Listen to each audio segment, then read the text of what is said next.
Hello everyone. अभी तक आपने गुनाहों का देवता भाग 6 में सुना कि चंदर सुधा के लिए मास्टर लेके आता है और डॉक्टर शुक्ला और चंदर लखनऊ कॉन्फ्रेंस में जाने के लिए तैयारी करते हैं। अब आगे एक गमकदी की शाम, मन उदास, तबीयत उचटी सी, सितारों रोशनी फीकी लग रही थी। मार्च की शुरुआत थी और फिर जाने शाम इतनी गर्म थी या सुधा को ही इतनी बेचैनी लग रही थी। पहले वह जाकर सामने के लॉन में बैठी, लेकिन सामने के मॉल सीढ़ी के पेड़ में छोटी छोटी गौरैयों ने मिलकर इतनी जोर से चहचहाना शुरू किया कि उसकी तबीयत घबरा उठी। वह इस वक्त एकांत चाहती थी और सबसे बढ़कर सन्नाटा चाहती थी, जहाँ कोई ना बोले, कोई बात ना करे, सभी खामोशी में डूबे हुए हों। वह उठकर टहलने लगी और जब लगा कि पैरों में ताकत ही नहीं रही तो फिर लेट गई हरी हरी घास पर। मंगलवार की शाम थी और अभी तक पापा नहीं आए थे। आना तो दूर, पापा या चंदर के हाथ के एक पुर्जे के लिए तरस गई थी। किसी ने यह भी नहीं लिखा था कि वे लोग कहाँ रह रहे हैं या कब तक आएंगे। किसी को भी सुधा का ख्याल नहीं। शनिवार या इतवार को तो वह हर रोज़ खाना खाते वक्त रोई। चाय पीना तो उसने उसी दिन से ही छोड़ दिया था और सोमवार को सुबह पापा नहीं आए तो वह इतना फूट फूट कर रोई कि महाराजन को सिकती हुई रोटी छोड़कर चूल्हे की आंच निकालकर सुधा को समझाने आना पड़ा। और सुधा की रुलाई देखकर तो महाराजन के हाथ पांव ढीले हो गए थे। उसकी सारी डांट हवा हो गई थी और वह सुधा का मुंह ही मुंह देखती थी। कल से कॉलेज भी नहीं गई थी और दोनों दिन इंतजार करती रही कि कहीं दोपहर को पापा ना आ जाएं। गेसू से भी 2 दिन से मुलाकात नहीं हुई थी, लेकिन मंगल को दोपहर तक जब कोई खबर नहीं आई तो उसकी घबराहट बेकाबू हो गई। इस वक्त उसने बिसरिया से भी कोई बात नहीं की। आधा घंटा पढ़ने के बाद उसने कहा कि उसके सिर में दर्द हो रहा है और उसके बाद खूब रोई। उसके बाद उठी, चाय पी, मुंह हाथ धोया और सामने के लॉन में टहलने लगी और फिर लेट गई हरी हरी घास पर। बड़ी ही उदास शाम थी और क्षितिज की लाली के ऊँट भी स्याह पड़ गए थे। बादल सांस रोके पड़े थे और खामोश सितारे टिमटिमा रहे थे। बगुलों की धुंधली धुंधली कतारें पर मारती हुई गुजर रही थी। सुधा ने एक लंबी सांस लेकर सोचा कि अगर वह चिड़िया होती तो एक क्षण में उड़कर जहाँ चाहती वहाँ की खबर ले आती। पापा इस वक्त घूमने गए होंगे। चंदर अपने दोस्तों की टोली में बैठा रंगरलिया कर रहा होगा। वहाँ भी दोस्त बना लिए होंगे उसने। बड़ा बातूनी है चंदर और बड़ा मीठे स्वभाव का। आज तक किसी से सुधा ने उसकी बुराई नहीं सुनी। सभी उसको प्यार करते हैं।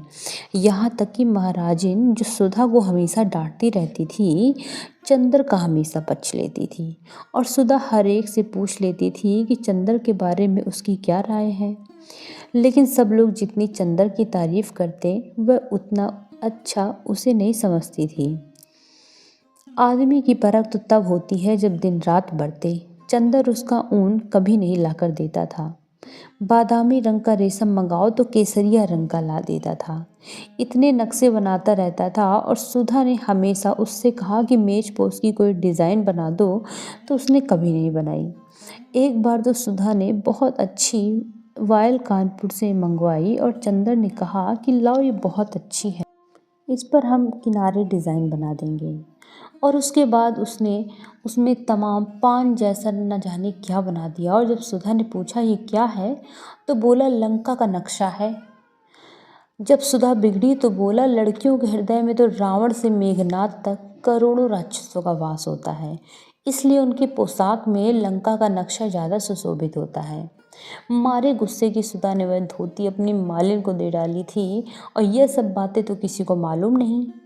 उनके सामने तो जरा सा कपूर साहब हंस दिए, चार मजाक की बातें कर दी, छोटे मोटे उनके काम कर दी, मीठी बातें कर ली और बस सब समझे कि कपूर साहब तो बिल्कुल गुलाब के फूल हैं। लेकिन कपूर साहब तो एक तीखे कांटे हैं जो दिन रात सुधा के मन में चुभते रहते हैं। यह तो दुनिया को नहीं मालूम। दुनिया क्या जाने कि सुधा कितनी परेशानी में रहती है चंदर की आदतों से। अगर दुनिया को मालूम हो जाए तो कोई चंदर की जरा भी तारीफ ना करे, सब सुधा को ही ज़्यादा अच्छा कहें। लेकिन सुधा कभी किसी से कुछ कहती नहीं है, मगर आज उसका मन हो रहा था कि किसी से चंदर की जी भर की बुराई कर ली तो उसका मन बहुत हल्का हो जाए। चलो बिटिया रानी, तई खाए लो फिर भीतर लेटो, अब वहीं लेटे का बखत नहीं आवा। सहसा महाराज जी ने आकर सुधा की स्वप्न श्रृंखला तोड़ते हुए कहा, अब हम नहीं खाएंगे, भूख नहीं। सुधा ने अपने सुनहले सपनों में ही डूबी हुई बेहोश आवाज में जवाब दिया, खाए लो बिटिया, खाए पिए छोड़े से कसस काम चली, आओ उठो। महाराज जी ने बड़े दुलार से कहा। सुधा पीछा छूटने की कोई आशा न देखकर उठ गई और चल दी खाने। कौर उठाते ही उसकी आंखों में से आंसू छलक आए, लेकिन अपने को रोक लिया उसने। दूसरों के सामने अपने को बहुत शांत रखना आता था उसे। दो कौर खाने के बाद वह महाराजन से बोली, आज कोई चिट्ठी तो नहीं आई? नहीं बिटिया, आज तो दिन भर घरे में रहे हो। महाराज जी ने पराठे उलटते हुए जवाब दिया। काहे बिटिया, बाबूजी कुछो नहीं लिखें तो छोटे बाबू तो लिख देते। अरे महाराज जी, यही तो हमारी जान का रोना है। हम चाहे रो रो कर मर जाएं, मगर न पापा का ख्याल, ना ही तो पापा के शिष्य को हमारा ख्याल। और चंदर तो ऐसे खराब हैं कि हम क्या करें। ऐसे स्वार्थी हैं, अपने मतलब के हैं बस। सुबह शाम आए और हम या पापा ना मिले तो आफत ढा देंगे। बहुत घूमने लगी हो तुम, बहुत बाहर कदम निकल गया है तुम्हारा। और सच पूछो तो चंदर की वजह से हमने सब जगह आना जाना बंद कर दिया है। और खुद हैं कि आज लखनऊ, कल कलकत्ता, और एक चिट्ठी बेचने तक का वक्त नहीं मिलता। अभी हम ऐसा करते तो हमारी जान नोच खाते।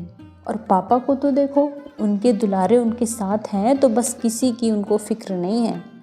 अब तुम महाराजिन चंदर को तो कभी कुछ चाय वाय बना के मत देना।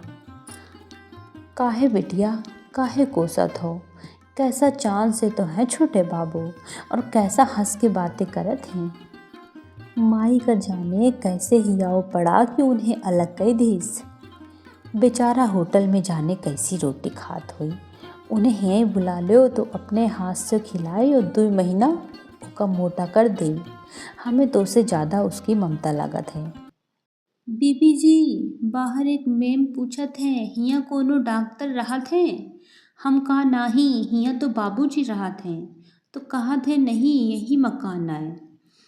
सहसा आकर बहुत सतत स्वरों में कहा, बैठाओ उन्हें, हम आते हैं।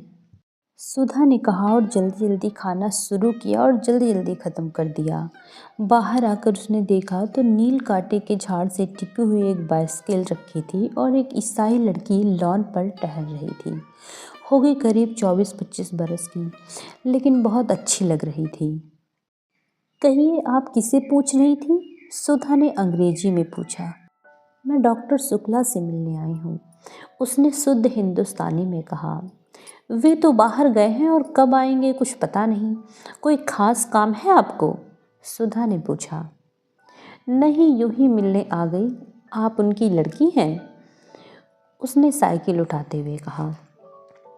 जी हाँ, लेकिन आप अपना नाम तो बताती जाइए। मेरा नाम कोई महत्वपूर्ण नहीं, मैं उनसे मिल लूँगी। और हाँ, आप उसे जानती हैं, मिस्टर कपूर को? आह, आप पम्मी हैं, मिस डिक्रूज। सुधा को एकदम ख्याल आ गया। आइए आइए, हम आपको ऐसे नहीं जाने देंगे, चलिए बैठिए। सुधा ने बड़ी बेतलफी से उसकी साइकिल पकड़ ली। अच्छा अच्छा चलो, कहकर पम्मी जाकर ड्राइंग रूम में बैठ गई। मिस्टर कपूर रहते कहाँ हैं? पम्मी ने बैठने से पहले पूछा। रहते तो वे चौक में हैं, लेकिन आजकल तो वे पापा के साथ बाहर गए हैं। वे तो आपकी एक दिन बहुत तारीफ़ कर रहे थे, बहुत तारीफ़। इतनी तारीफ़ किसी लड़की की करते तो हमने सुना नहीं। सचमुच? पम्मी का चेहरा लाल हो गया। वे बहुत अच्छे हैं, बहुत अच्छे हैं। थोड़ी देर पम्मी चुप रही, फिर बोली, क्या बताया था उन्होंने हमारे बारे में? ओह तमाम। एक दिन शाम को तो हम लोग आपके ही बारे में बातें करते रहे, आपके भाई के बारे में बताते रहे, फिर आपके काम के बारे में बताया कि आप कितना तेज टाइप करती हैं, फिर आपकी रुचियों के बारे में बताया कि आपको साहित्य से बहुत शौक़ नहीं है और आप शादी से बेहद नफ़रत करती हैं, और आप ज़्यादा मिलती जुलती नहीं, बाहर आती जाती नहीं। और मिस्टर क्रूज़? ना, आप पम्मी कहिए मुझे। हाँ तो मिस पम्मी, शायद इसलिए आप उसे इतनी अच्छी लगी कि आप कहीं आती जाती नहीं। वह लड़कियों का आना जाना और आज़ादी बहुत नापसंद करता है, सुधा बोली। नहीं, वो ठीक सोचता है, पम्मी बोली। मैं शादी और तलाक के बाद इस नतीजे पर पहुंची हूँ कि 14 बरस से 34 बरस तक लड़कियों को बहुत शासन में रखना चाहिए, पम्मी ने बड़ी गंभीरता से कहा। एक ईसाई मेम के मुंह से ये बात सुनकर सुधा दंग रह गई। क्यों? उसने पूछा। इसलिए कि इस उम्र में लड़कियां बहुत नादान होती हैं, और जो कोई भी चार मीठी बातें करता है तो लड़कियां समझती हैं कि इससे ज़्यादा प्यार उन्हें कोई नहीं करता, और इस उम्र में जो कोई भी ऐरा गहरा उनके सत्संग में आ जाता है उसे वे प्यार का देवता समझने लगती हैं, और नतीजा यह होता है कि वह ऐसे जाल में फंस जाती हैं कि ज़िंदगी भर उससे छुटकारा नहीं मिलता।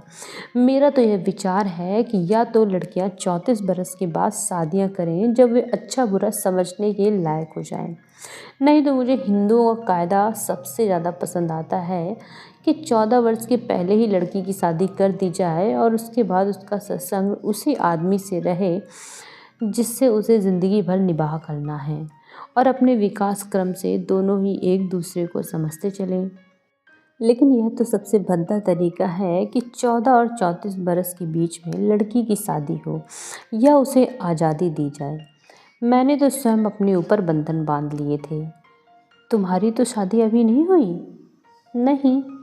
बहुत ठीक, तुम 34 बरस के पहले शादी मत करना। अच्छा हाँ, और क्या बताया चंद्र ने मेरे बारे में? और तो कुछ खास नहीं। हाँ, ये कह रहा था कि आपको चाय और सिगरेट बहुत अच्छी लगती है। ओह देखिए, मैं भूल गई, लीजिए सिगरेट मंगवाती हूँ। और सुधा ने घंटी बजाई। रहने दीजिए, मैं सिगरेट छोड़ रही हूँ। क्यों? इसलिए कि कपूर को अच्छा नहीं लगता, और अब वह मेरा दोस्त बन गया है और दोस्ती में एक दूसरे से निभाह ही करना पड़ता है। उसने आपसे यह नहीं बताया कि मैंने उसे दोस्त मान लिया है? पम्मी ने पूछा। जी हाँ, बताया था। अच्छा तो चाय लीजिए।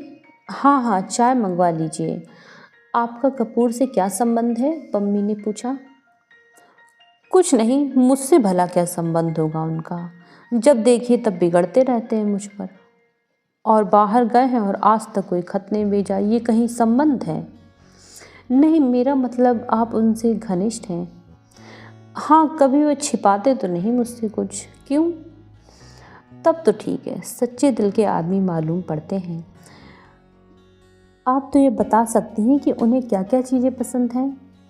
हाँ, उन्हें कविता पसंद है। बस कविता के बारे में बात ना कीजिए, कविता सुना दीजिए उन्हें, या कविता की किताब दे दीजिए उन्हें।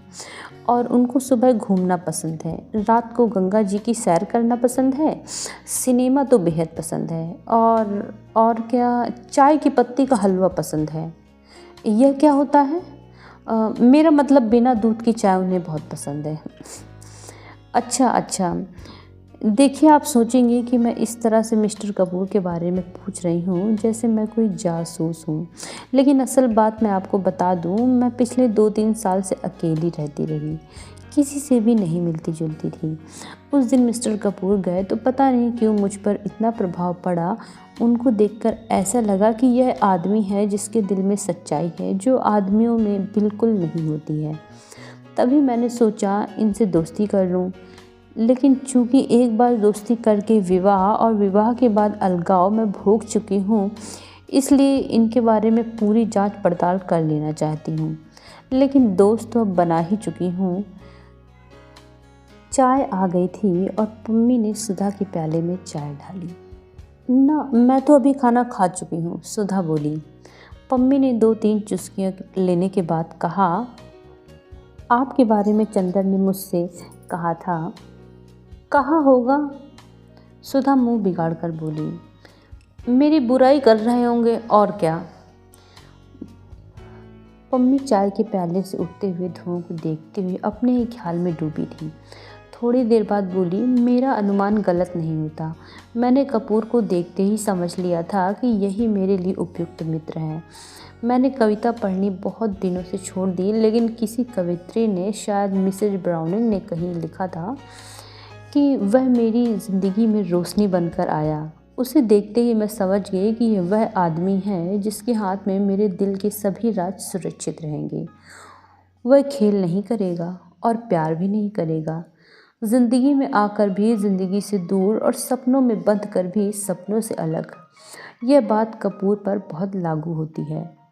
माफ़ करना मिस सुधा, मैं आपसे इसलिए कह रही हूँ कि आप इनकी घनिष्ठ हैं और आप उन्हें बतला देंगी कि मेरा क्या ख्याल है उनके बारे में। अच्छा, अब मैं चलूँगी। बैठिए ना, सुधा बोली। नहीं, मेरा भाई अकेला खाने के लिए इंतज़ार कर रहा होगा, उठते हुए पम्मी ने कहा। आप बहुत अच्छी हैं। इस वक्त आप आईं, मैं थोड़ी सी चिंता भूल गई, वरना मैं तो 3 दिन से उदास थी। बैठिए, कुछ और चंद्र के बारे में बताइए ना। अब नहीं, वह अपने ढंग का अकेला आदमी है, यह मैं कह सकती हूँ। ओह, तुम्हारी आंखें बड़ी सुंदर हैं, देखूं। और छोटे बच्चे की तरह उसके मुंह को हथेलियों से ऊपर उठाकर पम्मी ने कहा, बहुत सुंदर आंखें हैं। माफ़ करना, मैं कपूर से भी इतनी ही बेतकल्लुफ़ हूँ। सुधा झेप गई। उसने आंखें नीचे कर ली। पम्मी ने अपनी साइकिल उठाते हुए कहा, कपूर के साथ आप भी आइएगा। और आपने कहा था कपूर को कविता पसंद है। जी हाँ, गुड नाइट। जब पम्मी बंगले पर पहुंची तो उसकी साइकिल के कैरियर में अंग्रेजी कविता के 5-6 ग्रंथ बंधे थे। 8 बज चुके थे। सुधा जाकर अपने बिस्तर पर लेटकर पढ़ने लगी। अंग्रेजी कविता पढ़ रही थी। अंग्रेजी लड़कियां कितनी आज़ाद और स्वच्छंद होती होंगी। जब पम्मी, जो ईसाई है, इतनी आज़ाद, उसने सोचा, और पम्मी कितनी अच्छी है। उसकी बेतलफी में भोलापन तो नहीं, पर सरलता बेहद है। बड़ा साफ दिल है, कुछ छिपाना नहीं जानती। और सुधा से सिर्फ 5-6 साल ही बड़ी है, लेकिन सुधा उसके सामने बच्ची लगती है। कितना जानती है पम्मी, और कितनी अच्छी समझ है उसकी। और चंदर की तारीफ करते नहीं थकती। चंदर के लिए उसने सिगरेट छोड़ दी। चंदर उसका दोस्त है। इतनी पढ़ी लिखी लड़की के लिए रोशनी का देवदूत है। सचमुच चंदर पर सुधा को गर्व है। और उसी चंदर से वह लड़ झगड़ लेती है, इतनी मान मनुहार कर लेती है, और चंदर सब बर्दाश्त कर लेता है। वरना चंदर के इतने बड़े बड़े दोस्त हैं और चंदर की इतनी इज्जत है। अगर चंदर चाहे तो सुधा की रत्ती भर परवाह ना करे, लेकिन चंदर सुधा की भली बुरी बात बर्दाश्त कर लेता है। और वह कितना परेशान करती रहती है चंदर को। कभी अगर सचमुच चंदर बहुत नाराज़ हो गया और सचमुच हमेशा के लिए बोलना छोड़ दे, तब क्या होगा। ये चंदर यहाँ से कहीं चला जाए, तब क्या होगा। खैर, चंदर जाएगा तो नहीं इलाहाबाद छोड़कर, लेकिन अगर वह खुद चली गई तब क्या होगा। वह कहाँ जाएगी। अरे, पापा को मनाना तो बाएं हाथ का खेल है। और ऐसा प्यार वह करेगी कि नहीं कि शादी करनी पड़े। लेकिन यह सब तो ठीक है, पर चंदर ने चिट्ठियाँ क्यों नहीं भेजी। क्या नाराज़ होकर गया है। जाते वक्त सुधा ने परेशान तो बहुत किया था। होल डॉल की पेटी का बक्सुआ खोल दिया था और उठाते ही चंदर के हाथ से सब कपड़े बिखर गए। चंदर कुछ बोला तो नहीं, लेकिन जाते समय उसने सुधा को डांटा भी नहीं और ना ही यह समझाया कि घर का ख्याल रखना, अकेले घूमना मत, महाराज से लड़ना मत, पढ़ती रहना। इससे सुधा समझ तो गई थी कि वह नाराज है, लेकिन कुछ कहा नहीं। लेकिन चंदर को खत तो भेजना चाहिए था, चाहे गुस्से का ही खत क्यों ना होता। बिना खत के मन उसका कितना घबरा रहा है। और क्या चंद्र को मालूम नहीं होगा कि ये कैसे हो सकता है? जब इतनी दूर बैठी सुधा को सब मालूम हो गया है कि चंद्र नाखुश है, तो क्या चंद्र को नहीं मालूम होगा कि सुधा का मन उदास हो गया है? ज़रूर मालूम होगा। सोचते सोचते उसे न जाने कब नींद आ गई। नींद में उसे पापा या चंद्र की चिट्ठी मिली या नहीं, यह तो नहीं मालूम, लेकिन इतना ज़रूर है कि जैसे ये सारी सृष्टि एक बिंदु से बनी और एक बिंदु में समा गई, उसी तरह सुधा की यह भादों की घटाओं जैसी फैली हुई बेचैनी और गीली उदासी एक चंद्र के ध्यान से उठी और उसी में समा गई। तो दोस्तों, अगर आपको ये कहानी पसंद आ रही हो तो वीडियो को लाइक ज़रूर कर दें और इसी तरह की बेहतरीन कहानियाँ सुनने के लिए चैनल को सब्सक्राइब ज़रूर कर दें। धन्यवाद।